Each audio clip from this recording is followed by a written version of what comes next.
The more interesting it is and the more fun it is to do, probably the less it pays. This is Jackie of All Trades, a podcast that explores the multi-creative identity and the rise of the portfolio career among millennials and Gen Z in the creative industries. I'm Katura, a DJ, creative, strategist, CEO, and self-described Jackie of All Trades with a 10-year portfolio career spanning music, digital marketing, and cultural strategy. On this podcast, I speak to people who have also designed their own careers and are successfully juggling multiple creative pursuits to understand what it takes, what they've learned, and how you can do the same. This season, I'm joined by writer, content creator, podcaster, and author Tolly T, DJ, radio broadcaster, TV presenter, A&R, and music label owner Jamz Supernova, journalist, writer, strategist, and director Natty Kasambala, and DJ, writer, artist manager, music label owner, and cultural curator Elijah. Heads up, I started losing my voice during a couple of the interviews, but don't hold it against me. If this is the first time you're joining us, welcome. This is the Jackie of All Trades podcast. So far, we've released 4 mini episodes, each episode dedicated to the multi-creatives in this season. If you want to hear how they got to where they are today, please go and check those out. But for this episode, episode 2, we're going to be hearing from them on how technology and the internet has played a role in shaping their careers, the defining moment when they knew they were going to pursue multiple things, what connects the dots between all these things, and finally, the challenge of balancing them all to make sense financially. What would you say the role of technology and the internet has been in building your career? Because I think you touched on SoundCloud, for example, and this whole new world that it opened us up to in terms of like music and people making really cool stuff from their bedroom and being able to connect with producers in LA and Amsterdam and all over the world. And off the back of that becoming a part of your USP and that becoming one of the reasons okay, Jamz tapped into something that, nobody else seems to be tapped into. I think it changed everything for me, really. And I think it's always been there from the LimeWire days to learning how to legally download stuff. That's how I spend, that was my fun time. Fun to me was sitting on LimeWire. What can I find? What can I find? Then it moved into the blogs and the mixtape blogs that would give you the mixtapes for free, and then I just download mixtapes, listen to them. That's what I did in the night time when I was chilling. That was my chill time. I'd download stuff and or go on blogs. So even the blogging, like getting to BBC and being very, very acutely aware of what blogs were good and what blogs were popping and what blogs, where to find information, where to find releases, that really helped me with the presenters and them wanting to know what I thought of things musically. And then obviously, like the SoundCloud, building a global community. I mean, there's someone who's messaged me just now I've known from SoundCloud for a decade, So connecting me and I think not only connecting me, but putting me as a person of interest in terms of a person of connecting me to these global people all around the world, but being like, oh, you want your stuff played in the UK, you could talk to Jamz. Do you know what I mean? Yeah. And even, things like tagging people in the playlist, building those relationships. And I know if I go anywhere in the world, I'm sure I could find somewhere to stay. Yeah. If I needed to. So I think that, and then even like, I'm trying to think like, in terms of like with what other aspects of the internet, I think, even just discovering really the shows that I wanted to listen to, because you go from listening to like linear radio, I got Freeview Vox. That's how I first started listening to One Extra. And before that, I'd try and catch Choice FM or Capital Extra, that's now called, in the car. But then having the internet and suddenly being able to go on the BBC thing and pick a show that I wanted to listen to. Yeah. Oh, okay. So actually, I don't want to listen to this daytime stuff. I want to listen to nighttime stuff. In the day. In the day, yeah. And that kind of, again, like opens up something in you. So I think just having access has been, I think, a game changer. And I spent a lot of time online, like, how do you do this? Yeah. How to do this? How does that happen? What does that do? So from information as well. But I think the internet's been like, it's the reason that I do what I do. And I still love the internet. Yeah. Internet's my first point of call. I feel like right now my season is to get the fuck off the internet. I am doing everything in my power. Do you know how ironic that is? We have this conversation all the time, but how ironic it is that you have built a following off the back of technology and the internet, and you're like, I'm out of it. I want to get out of it. I need to become Michaela Cole.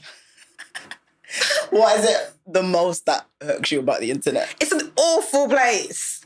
People can be awful. People are, and it's not even like people saying bad things. It's just like, everybody has to admit we're all addicted to it.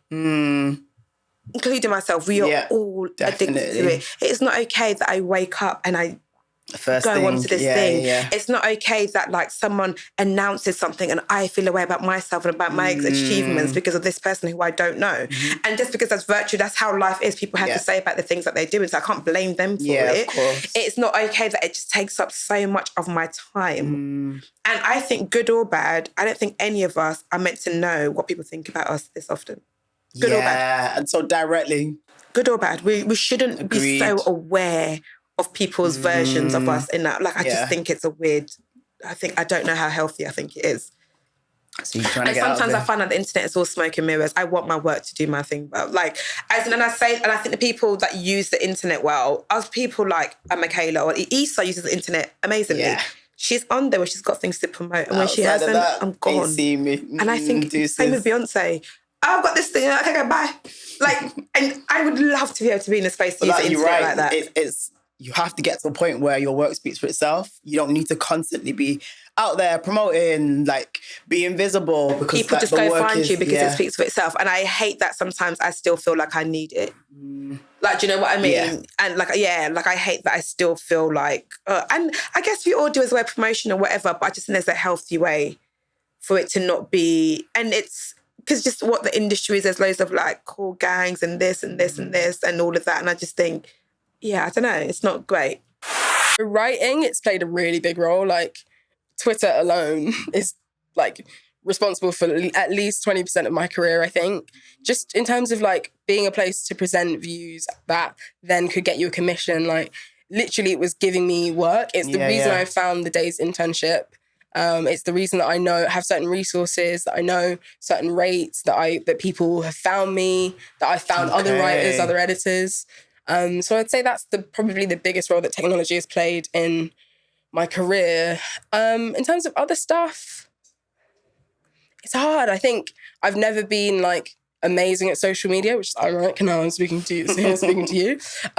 So I've always tried to like toe that line of like, I don't really love being on my phone, don't really love being on social media. And the more it's related to work, the more intimidating I find it.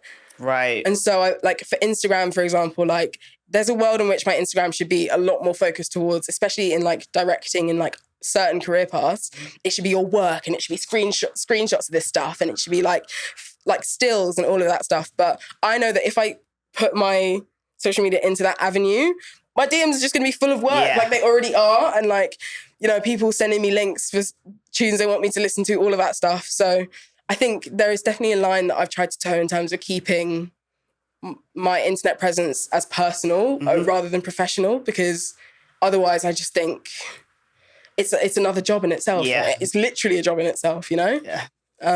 But Twitter is definitely the reason I'm a writer. Was known as like more like an internet first person ported onto pirate radio.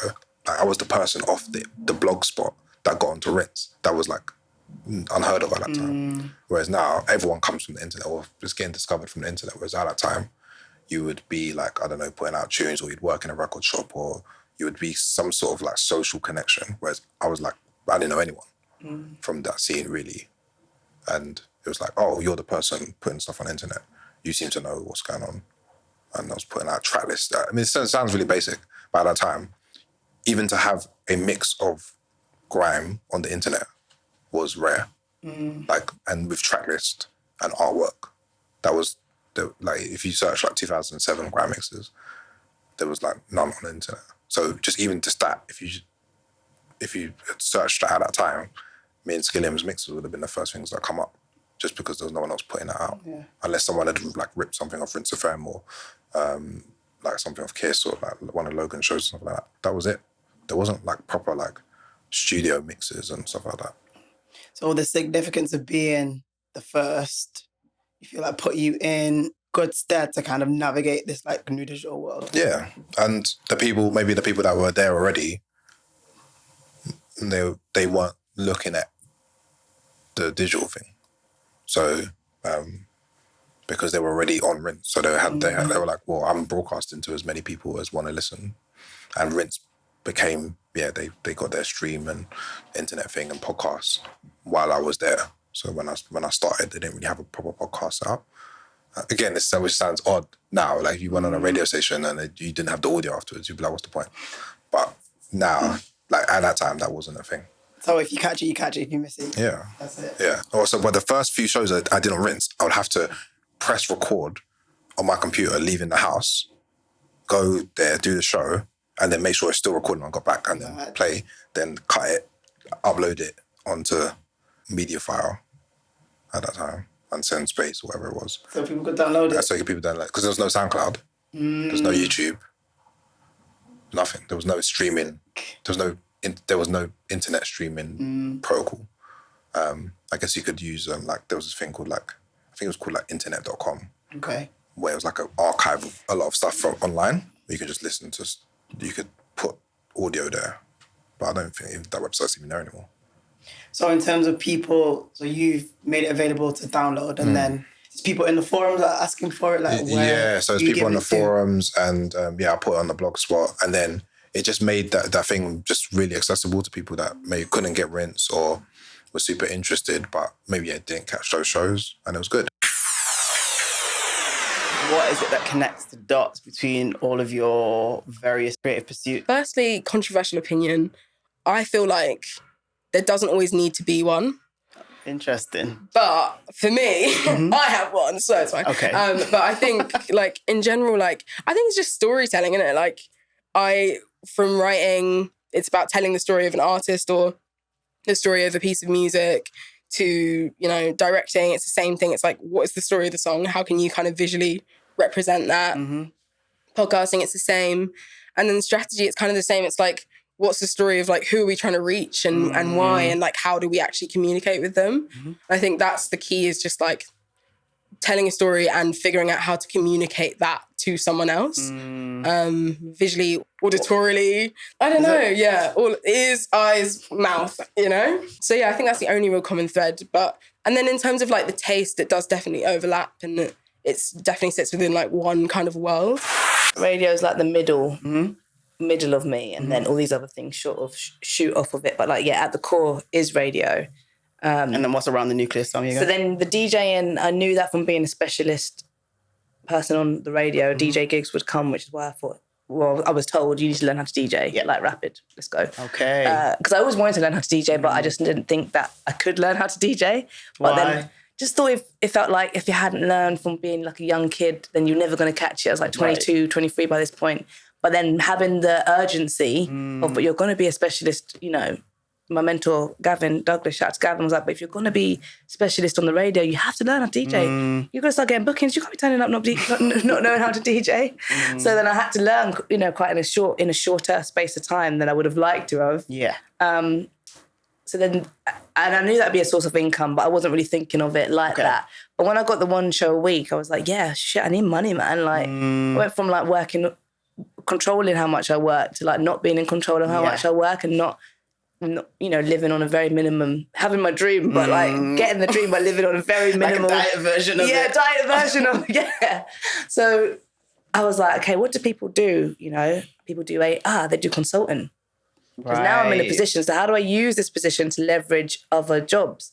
So I was all right, I need to get an A&R consultancy. It's quite old-fashioned and traditional now, but I need to get an A&R consultancy. That's what I need to do. So I started having meetings. And this is based off, that's what you've been doing essentially with your radio show. You find the new music, you connecting the dots between producers and artists. Semtex did that, Okay. Every DJ that I knew had a consultancy somewhere. So I was that's what you do. Right. Clearly, that's the next step. Yeah. So I hit up Semtex saying I want to do some consulting. And I'd always had a good relationship with him, and we talk about music, critically talk about music. So he put me in touch with a guy called Adrian, who at the time I think was at Mercury. When he got taken over to RCA, or headhunted for RCA, he brought me in. Right, as an A&R consultant. As a paid consultant. And then just, I guess for anyone who's not super familiar with A&R, what did that consist of, your role as an A&R consultant? Main core of it is going in once a week, sitting on the meeting and flagging music or flagging artists. So yeah, that was a stream of income. Kind of being there definitely taught me a lot about a label structure. It was kind of pushing me to start my own label and to develop artists myself, So now we're saying nucleus, radio, DJing, A&R consulting. Yeah. Now moving into label owner. Yeah. I think what makes all my things work, and I think what does Fred mine, is that they all kind of interlink with each other. That's going to be my next question. Yeah, music is the kind of thread of it all. Really, I don't do that much outside of music. Ultimately, I talk a lot and I write. What's it? Just talking like. If you took everything that I did together, that's it. I was talking and I write. Yeah, but I feel like, personally, just from listening to you, I feel like it's storytelling. I feel like that's a common thread between them all. Yeah. But that's just from what I've... No, definitely. Like, I love stories. It's been...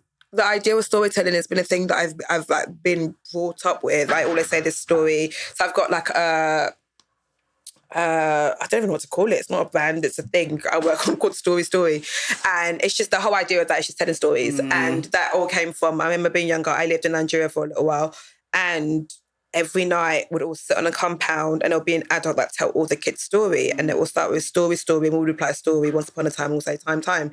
So telling stories, has just always been like, it's just what I do and what I like to listen to. Like, I'll meet a stranger and I just like sit there, just like, one of my first questions, I was like, oh, are you in love? I love that question. Have you ever been in love? Are you in love? Because it's instant. It's such like a barrier breaker. Like, they just get vulnerable. Like, it's such a vulnerable thing. And I just love hearing people like tell their stories. I feel like we all have one. Yeah. And I think some people, because it feels like nothing traumatic has happened and nothing drastic or nothing, you feel like you don't. But everybody has some sort of story. I think, do you know what it is? I think everyone's story just allows them to be a lead. Yeah. And I know people now talk about main character energy all the time and it's like a trendy thing, whatever. But I think there is an importance of you being a lead in your life. Because otherwise, who else does it? What connects the dots? I guess it's just experimentation. That's what it is. Like, a lot of things are not perfect or complete or like masterpieces. I wouldn't say I've done any, like, I haven't made a masterpiece. I haven't got no magnum opus, like, not yet anyway. I haven't, like, if you invite on an author or something and they've written something that sold 1 million copies, they could say, well, that is my thing. Whereas I haven't had one of those yet. I've done some stuff that's like resonated with people and like made an impact, but I wouldn't say like I haven't produced my, something that's like commercially successful or critically acclaimed or whatever, or won any awards or anything like that. Because I'm just experimenting, trying things out. And maybe all of that experimenting over time will land me on something one day that's like, boom, that's what it is. Is there one part of your portfolio career that is more or less significant in a financial sense? What impact has it had on your other creative pursuits? Yeah, definitely. So when we're now getting paid from Spotify, now I feel so much more freedom with my writing. Because I don't have to take on... I'd got to a point where I was just taking on anything. Yeah. Right? I was trying to get money, taking on anything. And then I got to a point where I was like, oh, I can say no to things. Yes. Because I've got this cushion here to know that like this thing is going to pay me. So I can actually concentrate on that. Actually, no, here's what I want to focus on. Yeah. Here's what, do you know what I mean? I can actually say no to things because I'm earning money elsewhere and I can concentrate on my writing a lot more. I can spend more time with it. I don't have to still be doing jobs everywhere to just make up for anything. And at this point, my following is getting bigger. So I'm doing ads on Instagram, doing like more content creative stuff. And again, I was saying like yes to loads of things just because I was just like, I'm just trying to make money. And then I got to the point I was like, I can be picky. I can do things because I want to do it. And with the content creative stuff on Instagram, I've got such a long list of morals of what I do and what I don't do. Like I like things. I like buying stuff. I like things. I'm so careful about how much I promote people to buy things. I'm so careful about like putting this thing out there of like, you need a new outfit for everything. You need a new bag, you need designer stuff. I just think it's so dangerous. And I think I look at it sometimes how I would have looked at it, seen it growing up. I was working from a working class background. I couldn't afford any of these things. And I would have just felt like crap. If this is what I had to consume all the time. So I try to be so careful about that. I don't do anything that is here to promote any sort of weight loss. I will never, like, that's always been absolutely not. Like, there's just loads of things that I'm really like picky about with that. I had more of a space, used to be a lot more pickier, to be like, money doesn't fit with me. Yeah, the money's great. And sometimes my mum will piss me off. Like just like, I remember getting a gig recently and then reading something about it and I was like, oh, that doesn't sit well with me. And I'm like, Can't do it. What is wrong with you? Can't do it. The bag says. Yeah, like what is wrong with you? Like get it together. And that is probably because I've got the cushion and I'm getting paid elsewhere. Yeah. Because if I wasn't, it would be like, I'd be like, sis, you need to do what you've got to do, right? And I've got that cushion. So it meant that I can concentrate on my script writing now because I knew that I didn't have to take up all the work that took up so much of my time. Mm-hmm. And because there was a time I was trying to do everything. Yeah. Like I was knackered. So I just have to like get money. Just have to get money. And everything is I believe in seasons. Sometimes that is your season. Your season right now is to stack. Yeah. And you need to do what you've got to do to stack. And then your season is to build some sort of like legacy or a name for yourself. And your season is to be creative. For the most part, none of them have paid particularly well, maybe is the right way of saying it. Like they've all been pretty much in equal levels, other than in the fact that like, you know, like we talk about writing, it's not that well paid, but in certain avenues or in certain industries or like sectors of it, it can be better paid. And it's like, you know, copywriting, for example, or writing for a brand or that sort of stuff. Same with strategy. Like sometimes it's a good check, sometimes it's like a tiny bit of work, but it's really interesting. Same with directing, like notoriously music videos are like not very well paid, but like I'm just doing my first ever commercial project, my first solo commercial project, which is obviously a very different type of budget. So like you kind of get like a real range in all of them, depending on exactly what you're doing within. Okay. And I think that's the thing that I've had to kind of be careful of or try to be like intentional about is like, what kind of writing do I want to do? What kind of directing do I want to do? Like how much do I put into each of these to make sure that I'm reaching a balance and I can actually support myself? Yeah. Definitely this year has been an interesting one for writing, which I haven't done very much of. I think because I think when I do a lot of something and I kind of over prioritize it, I then get to a point where I'm like enjoying it less, or I need to take myself back to like the passion within it.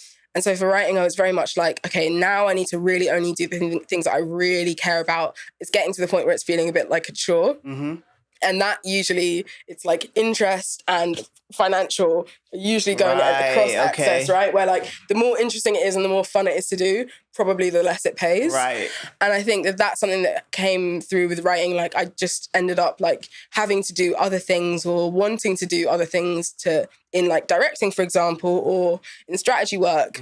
So that I could say no to articles that I didn't want to write, and then only have to come back to writing and not have to worry about how little they're paying me for certain features, because it's more about actually the person I'm speaking to and the publication than it is about just like actually paying rent. I'll veer towards like doing the most financially like generous stuff so that I can enjoy the other work more. Okay. If that makes sense. Yeah. But it's such a hard balance because I've just never wanted to be that person who's like doing something for a check. Yeah. And I find it so hard to motivate myself when that's the case. Even though I know like I have to pay rent, I want to buy those nice shoes, but like for some reason my brain can't connect that with like, then do the work.